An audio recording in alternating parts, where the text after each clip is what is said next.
Gênesis 3, versículo 15, que diz assim: porém, inimizade entre ti e a mulher, entre a tua descendência e o seu descendente. Este te ferirá a cabeça, e tu lhe ferirás o calcanhar. Estamos aqui nessa manhã de ceia, para louvarmos, agradecermos ao Senhor, para fazermos a meditação. É engraçado, né, que tem gente que só faz meditação no dia da ceia, né, que a palavra manda, né, examinar a si mesmo, mas esse examinar a si mesmo é para ser feito todos os dias de nossas vidas. E aproveitando que eu não ia falar nada disso, mas eu vou falar, o examinar a si mesmo não é para você ver se você tem condições ou não de sentar à ceia, não. Porque nem eu nem você teríamos condições alguma, somos pecadores.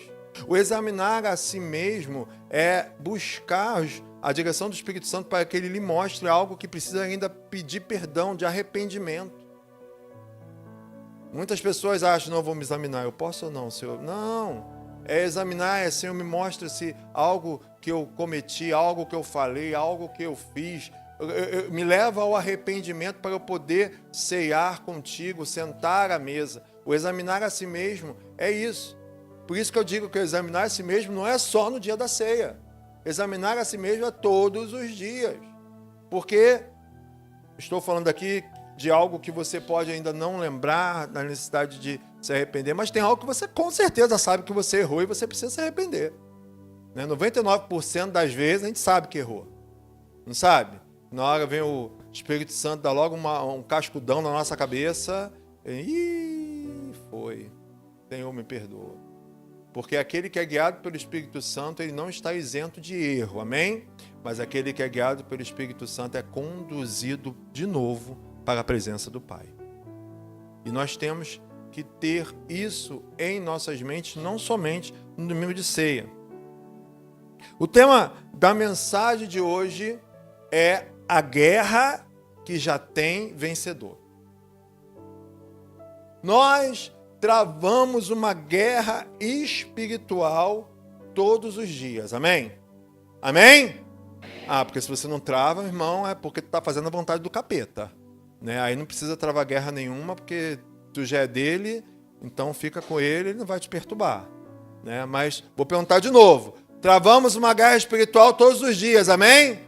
Amém. E eu também. Todos os dias levantamos e a nossa carne inclina para o espírito, o nosso ser inclina para a carne, o nosso ser inclina para o erro, o nosso ser nos leva a pecar, nos leva ao erro, o espírito traz de volta. O espírito, então fica nesse cabo de guerra, né? O ideal é que você fique lá no meio, que você não vá para lá, ou então que você venha mais perto do espírito. Mas mesmo quando nós passamos essa linha tênue do erro, o espírito te puxa de volta. Essa guerra, ela é traçada todos os dias, mas essa guerra, ela já tem um vencedor. Sabe por que essa guerra já tem um vencedor? Porque nessa guerra já tem um perdedor. Satanás já perdeu, meu irmão. Satanás, ele já está derrotado. A vitória já foi dada para nós através de Jesus. E ele já está. Então é uma guerra que já tem um vencedor. E às vezes nós ficamos aí com as nossas mentes vagando. Ai meu Deus, ai meu Deus, ai meu Deus, Satanás, ai meu Deus, Satanás, ai meu Deus, Satanás, Satanás, Satanás. Aí tu exalta mais o nome dele do que o nome do Senhor, né? Porque ele se levanta, mas para cair. Você entendeu? Por isso que aqui tu não vê entrevista com capeta, tu não vê nada, porque quem tem que ser honrado, quem tem que ser aparecer aqui é Jesus, não é ele não. Porque ele já perdeu. E eu vou dizer mais a você, né, que tem pessoas que dizem aí que tem que ter medo dele, mas a palavra diz que resistir ao maligno e ele fugirá de baixo. Aí se você tem medo, irmã, que tu não está resistindo a ele, não. Tu está deixando ele fazer o que quer na tua casa. Aí é diferente, não é falar nada disso, sei porque eu estou falando. Né? Mas o texto presente em Gênesis 3,15 é o primeiro indício do plano de salvação de Deus por meio da entrega do seu Filho Jesus Cristo na cruz do Calvário. É a promessa das boas novas, do Evangelho na Bíblia. Por isso eu acho que você já ouviu essa palavra, proto-evangelho. Né? É um protótipo do que iria acontecer. Então, sim, Jesus está presente na Bíblia, do Gênesis ao Apocalipse. No Antigo Testamento tem as cristofonia, teofonia, que são as aparições, né? as manifestações do Senhor. E muitos ali estão ali dizendo, remetendo ao próprio Cristo. E aqui, logo no início, em Gênesis 3,15, a menção do Salvador já é dita. Com a queda do primeiro casal no Éden, abriu-se uma porta para a atuação do pecado e a atuação do próprio Satanás na vida da humanidade. No momento da queda, quando Adão e Eva desobedecem a Deus e comem do fruto do conhecimento, tentados pelo diabo, possuiu, que havia possuído a serpente, sim, a serpente não era o diabo, a serpente foi possuída, e naquele momento ele usa a serpente para poder enganar Adão e a Eva come do fruto, que não é uma maçã, pelo amor de Deus, tá? Não é uma maçã. Pode ser, né? Mas não diz que é. É o fruto. Né? A maçã é invenção do homem. Podia ser outra coisa, né? Acho que Adão e Eva, por causa de uma maçã, tem que ser o quê? Jabuticaba. Aí não dá para ela... Não, voltando aqui. Não é uma maçã, mas eles, independente de qual fruto foi, eles desobedeceram a Deus. Porque a ordem de Deus era, olha, você podem comer de tudo, menos da árvore do conhecimento, do bem. Aí, Satanás veio, como acontece até o dia de hoje, não é não? Ele não vem e fica, vai, ninguém vai saber, vai, é mentira. Como meus filhos escutaram ontem, né, quando foram visitar uma casa de alguém da minha família, e falaram assim para eles, faz escondido, eles não vão saber. Não foi? Seus pais são muito habitolados, então faz escondido. Só que eles esquecem que meus filhos me contam tudo. Chegaram em casa me contaram. Então assim, é o diabo falando.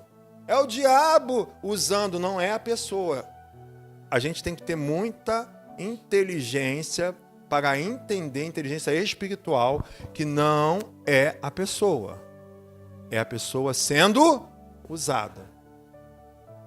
Por isso que eu falei, vamos orar.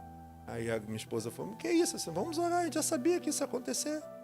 Então vamos orar e entregá-los na mão do Senhor para que o Senhor venha libertá-los. Não é isso? Só que eu vou te falar um negócio. Quem é crente em Cristo Jesus aí diz amém. Amém. Amém, eu também. Quando a gente erra, não adianta. Deus bota em holofote, assim, Deus bota em outdoor, para todo mundo saber. Porque o peso sobre nós é maior. Porque a palavra diz melhor errado, melhor não conhecer errado que errar tendo conhecimento. Então, de tanto soprar no ouvido de Eva, Eva vai, pega do fruto, come e dá a Adão. E naquele momento houve uma separação, porque o pecado separa o homem de... A partir daquele momento, tanto Adão e Eva, como toda a humanidade, passavam a serem merecedores de viver apartados, separados do Senhor.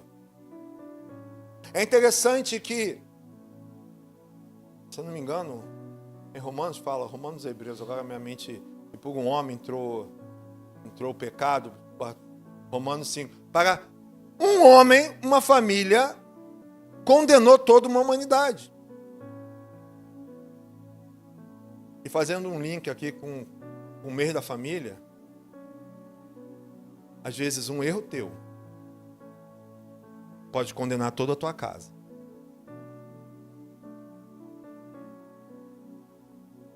Um erro do seu filho pode condenar toda a sua casa.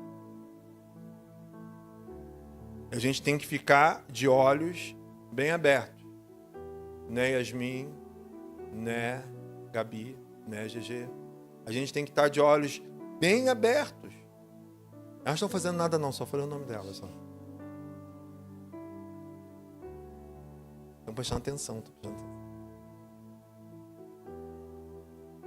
Mas o Senhor Deus, por amor de mim, a você mudou essa narrativa.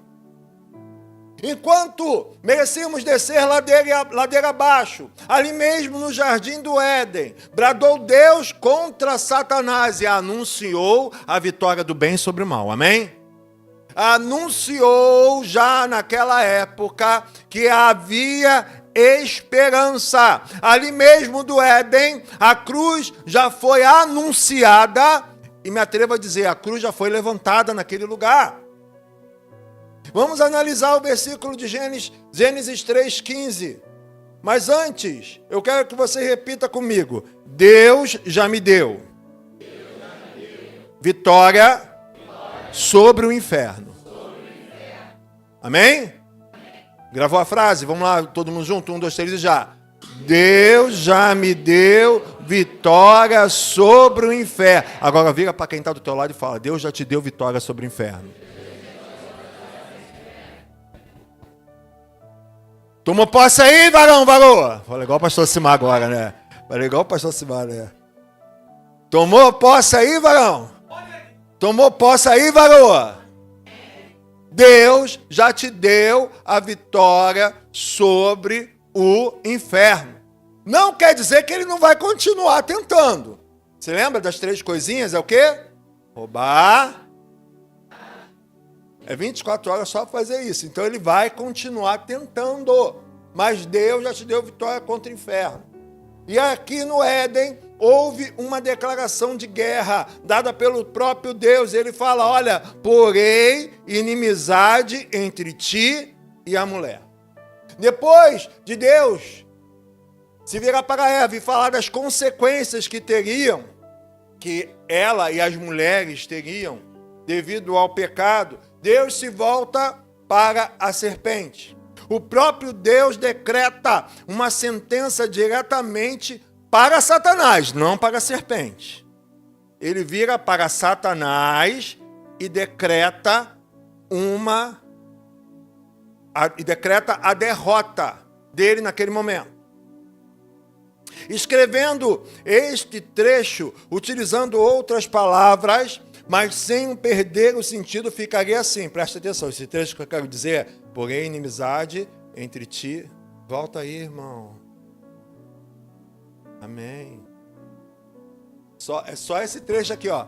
Porém, inimizade entre ti e a mulher. Se eu fosse reescrever, Deus falou assim para Satanás, olha, capeta, sem vergonha, capiroto, bicho ruim, sujo, que ele não gosta de tomar banho. Você usou a mulher para levar à queda a raça humana. Agora, eu vou usar a mulher como instrumento para trazer o Redentor ao mundo. E esta semente que virá de mulher será aquela que vai salvar toda a humanidade da escravidão que foi imposta por ti. Entendeu? Esse porém, inimizade entre ti e a mulher, quer dizer isso, olha. E foi a mulher que você usou porque não podemos colocar panos quentes nem tapar o sol com a peneira. Foi Eva que começou a situação, né? Mas Adão era o varão que podia ter dito não, mas foi Eva que começou, né? Então, ele fala assim, tu usou a mulher, não foi? Agora eu vou usar a mulher contra ti. Eu vou usar a mulher contra ti. Aí, meu amado diácono Gilberto, a gente entende por que Jesus teve que nascer de mulher. Porque já tinha sido predito desde Gênesis 3,15 que o Salvador viria de uma mulher. Porque se ela errou, ela iria se redimir lá na frente com a concepção do Salvador. A guerra espiritual, a guerra entre o bem e o mal, não foi decretada pelo homem que caiu. A guerra foi decretada por Deus lá no Éden. A declaração da guerra contra os inimigos, o inimigo das nossas almas, foi dita pelo próprio Deus. Esteja atento. Estar em guerra contra o mal é um sinal que você realmente pertence a Deus. Você entendeu isso? Estar em guerra contra o mal é um sinal que você realmente pertence a Deus. Sabe por quê? Porque quando estávamos mortos em nossos delitos e pecados e não havíamos recebido o Senhor como nosso Senhor e Salvador, não existia inimigo. Não existia inimigo. Na verdade, existia uma amizade com o capeta, porque a gente fazia tudo que o capeta queria, tudo que ele não mostrava. Mas, quando nos convertemos, ali, essa guerra declarada lá em Gênesis 3,15, é declarada sobre nossa vida também. E somos inimigos do capeta. Por isso que muitos falam assim, meu Deus, pastor, foi só me batizar, me converter, que parece que tudo... É porque você não tinha inimigo. Agora você tem. Mas sabe qual é o melhor disso tudo, Carol? Que a vitória já é tua. Você entendeu? Você entendeu? A gente tem um inimigo declarado, mas a vitória já é tua. A neutralidade, a imparcialidade não existe no mundo espiritual. Só existe dois times: time Deus e time Satanás. Não tem outro time. No mundo espiritual, ou você é de Deus, ou você é do capeta, Satanás, demônio. Demônio, o pastor Simar que fala, né? Demônio. Né? Você entendeu? Não tem o meio termo. Não tem em cima do muro. Não tem imparcialidade. Porque se você for imparcial nessa guerra, você é do time capeta. Você é Team Devil, não é Team God. Não podemos ser imparciais. Até o telefone avisou, viu? Que não pode. De novo, avisou de novo. Não podemos ser... É o meu? Não podemos ser imparciais. Não podemos ser neutros, porque se assim o formos, estamos fazendo a vontade do diabo e não de Deus.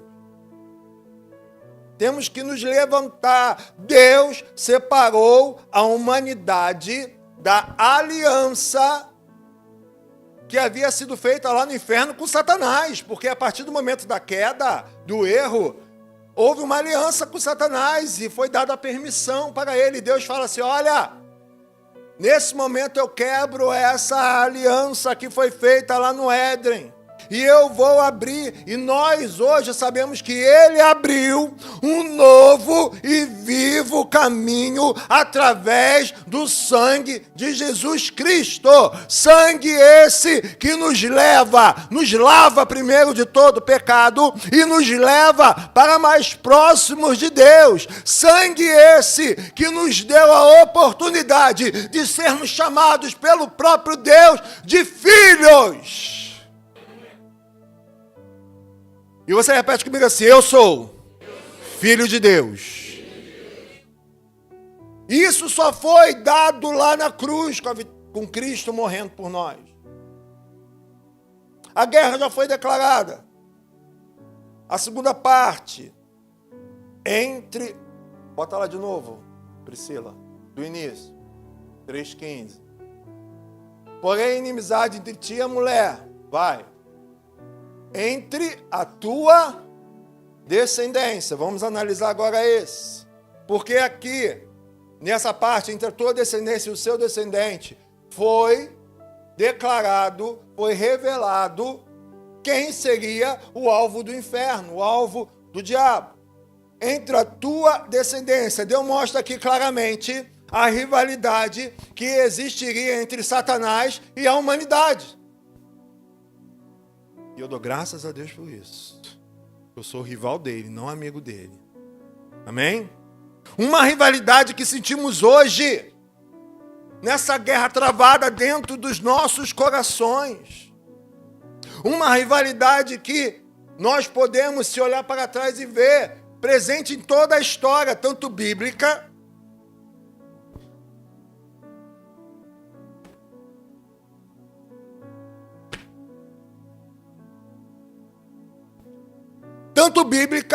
como da humanidade. Essa rivalidade ao qual nós vemos membros da mesma família se destruírem entre si. Pai matar filho, filho matar pai. O próprio Deus decretou essa sentença diretamente para Satanás. Em Gálatas 5,17, abre lá. Gálatas 5,17 mostra bem a engrenagem dessa guerra.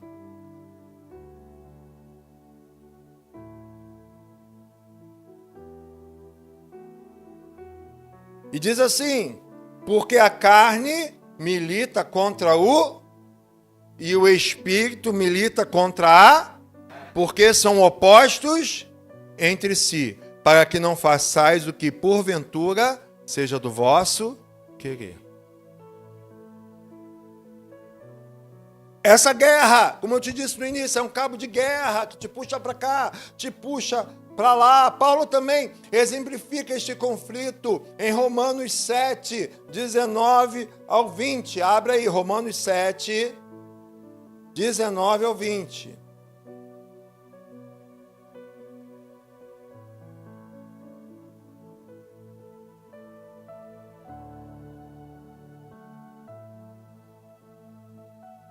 Porque não faço o bem que prefiro, mas o mal que não quero, esse faço. Mas se eu faço o que não quero, já não sou eu que faz, e sim o pecado que habita em mim. Porque nós temos consciência que é errado, e é o pecado que nos leva ao erro. E muitas vezes nós sabemos que não devemos fazer, mas a nossa carne, o nosso ser está tão inclinado para a carne, que acabamos cometendo esse erro. Então essa guerra, como diz aquela cantora que eu esqueci o nome, essa guerra infindável, no meu pídio, né? Essa guerra infindável só vai acabar, na verdade, quando Jesus voltar. Até Jesus voltar, você vai ter essa inclinação para a carne e todo dia vai brigar e vai escolher Deus e todo dia vai dizer não para o inferno, todo dia vai dizer não para o pecado, todo dia vai dizer não para os convites, todo dia vai dizer não para as tentações, mas não porque você é forte, porque aquele que habita em você vai te fortificar para isso. Mas olha só, não adianta apenas ter isso na mente. Não, ele vai me fortificar. Você tem que buscar essa fortificação. Você tem que buscar o Senhor. Você tem que ler a palavra. Você tem que orar. Você tem que adorar. Você tem que alimentar o Espírito Santo de Deus na tua vida. Porque senão você vai cair. E ele continua: entre a tua descendente e o seu descendente. O restante do versículo diz quem era o verdadeiro alvo de Satanás. O inimigo sempre tentou destruir, durante toda a narrativa bíblica, a linhagem que traria o Salvador. Caim matou Abel. O Egito acaba salvando Israel da fome, né? Mas depois quase oprime Israel, quase acaba com Israel. Não é isso? Temos também a situação, né, que José quase abandonou Maria, quando soube que ela estava grávida. E eu quero te dizer que se José, você sabe da história, né? Se José tivesse dado no pé, Maria tinha sido apedrejada. e o Salvador não viria. E depois vemos Herodes mandando matar todos os bebês. E de novo, sai Maria e José fugindo, voltam para o Egito para se esconder. Então, na narrativa bíblica, Satanás sempre quis impedir que Jesus nascesse lá no futuro. E sabe por que isso, meu irmão, minha irmã? Porque ele sabe que ele já está derrotado. Ele sabe que ele já é perdedor. Ele sabe, como os americanos falam, que ele é um loser. Ele é um perdedor. Ele já perdeu. Ele não serve para nada. Como nosso irmão Paulo diz, ele é pitbull sem dente. Ele só tem cara de mal, mas não pode fazer nada contra aqueles que estão em Cristo Jesus. Deus declara a Satanás e entende que o seu maior rival não seria a humanidade, e sim Jesus Cristo.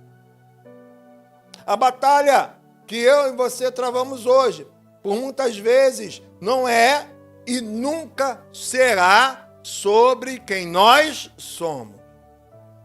Por isso eu refuto a ideia, depois a gente pode discutir sobre isso, que Satanás tem inveja do homem. Não. Satanás não tem inveja do homem. Satanás se levanta contra aquele que está dentro de você, que é Jesus Cristo. Satanás se levanta contra você para que o propósito que Deus tem na tua vida, muitas vezes o pregar o evangelho para outras pessoas, não venha se concretizar. Ou não, você nunca sentiu assim perto de um grande evento evangelístico, começa a te dar um desânimo, né? Um cansaço, vontade de dizer que não dá para vir, né? Muito acontece com a gente, né? Quando somos convidados a pregar, vai comer, não vai dar, aí dá uma dorzinha na unha, aí tu começa a querer, porque é Satanás se levantando para que a palavra não seja propagada através de nós. A batalha que Satanás trava contra nós acontece devido a quem eu e você carregamos dentro de nós, que é Jesus Cristo. Por termos a marca de Cristo em nossos corações, Satanás se ira e se levanta para nos tentar destruir. Porém, eu e você sabemos e já tomamos posse da palavra que está em 1 João 4,14, parte B, que diz, porque maior é aquele que está em vós do que aquele que está no mundo. É que João está falando, a gente fala maior que está em nós, né? Mas a palavra está em vós, que ele está falando para a igreja. Então, repito, maior é o que está em vós do que aquele que está no mundo. Agora você vai repetir, maior é o que está em nós. Vamos lá, 1, 2, 3 e já. Maior é o que está em nós do que aquele que está... Pode ser melhor. Maior é o que está em nós do que aquele que está no mundo. Então ele pode levantar, ele pode tentar, ele pode querer puxar o teu tapete, mas maior é o que está em nós do que aquele que está no mundo. Você tem o Senhor dos Exércitos do teu lado. E continuando, e aqui, bota lá no versículo de novo, Gênesis 3,15. Eu quero pedir licença para inverter a ordem. Vai para frente. Porém, inimizade entre ti e a mulher, entre a tua descendência e o seu descendente. Vai, adianta. Este te ferirá e tu lhe ferirás o... Eu vou inverter, vou começar por e tu lhe ferirás o calcanhar. E senão fica sem nexo se eu começar pelo da frente. E tu lhe ferirás o calcanhar. O que essa frase quer dizer, meu irmão, minha irmã? Que toda batalha possui um custo.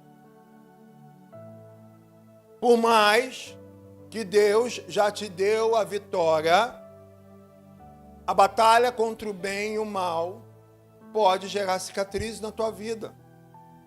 Para o melhor entendimento, eu inverti a ordem. O sofrimento de Cristo na cruz, ele foi real. Você consegue entender isso?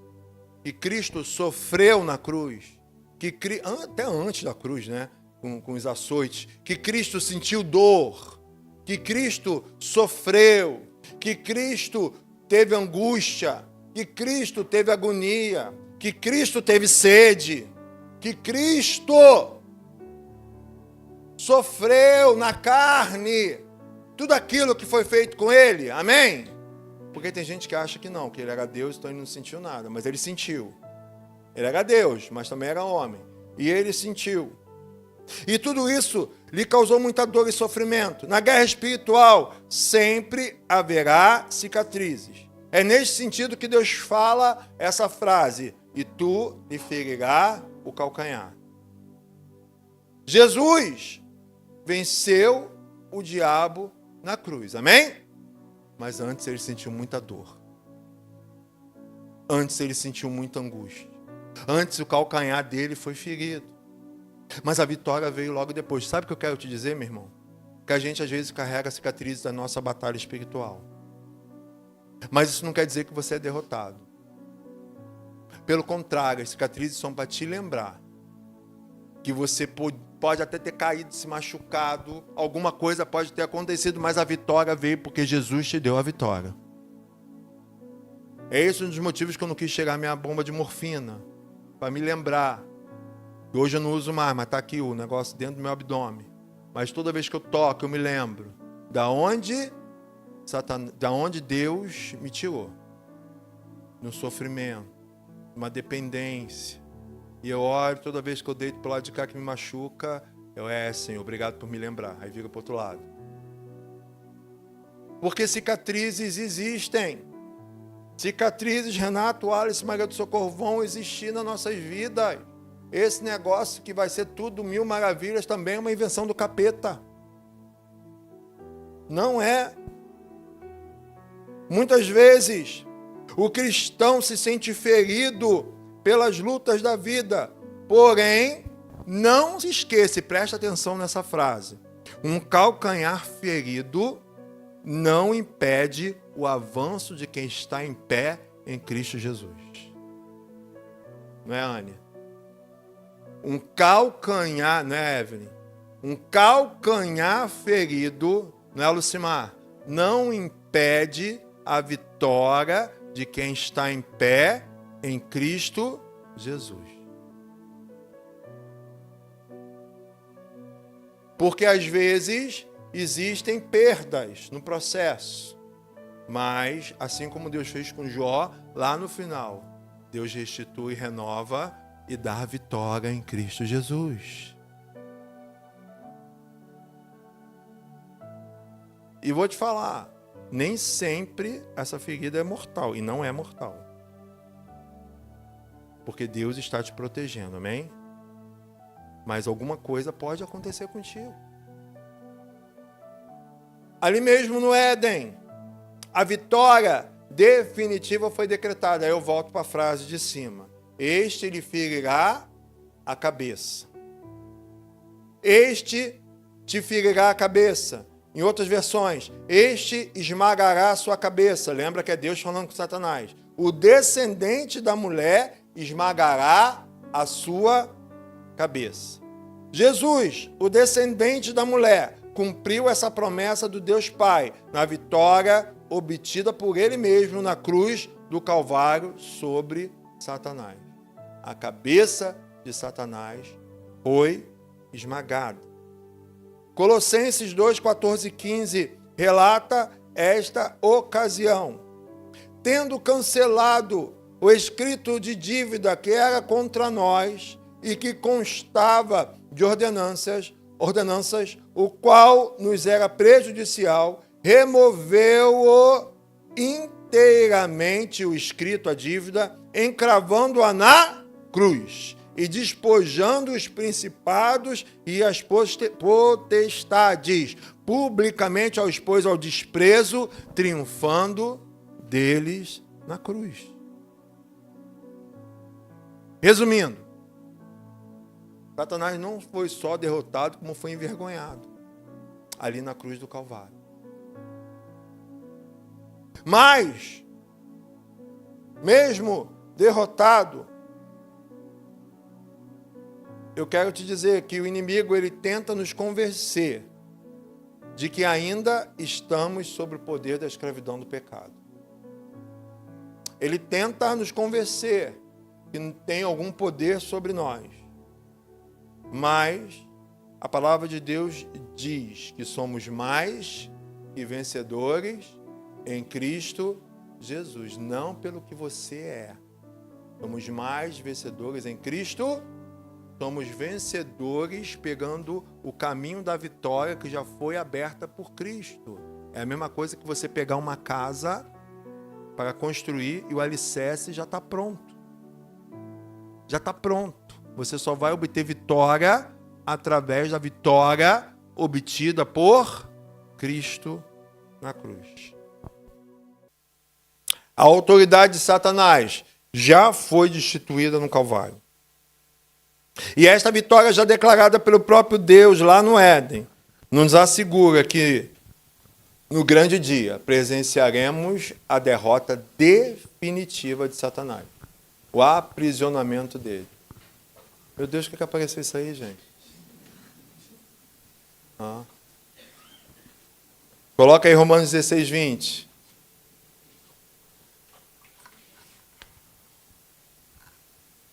Romanos 16, 20. E essa promessa, Paulo disse aos romanos, e é assim: e o Deus da paz, em breve, esmagará debaixo dos vossos pés a Satanás. A graça de nosso Senhor Jesus Cristo seja convosco.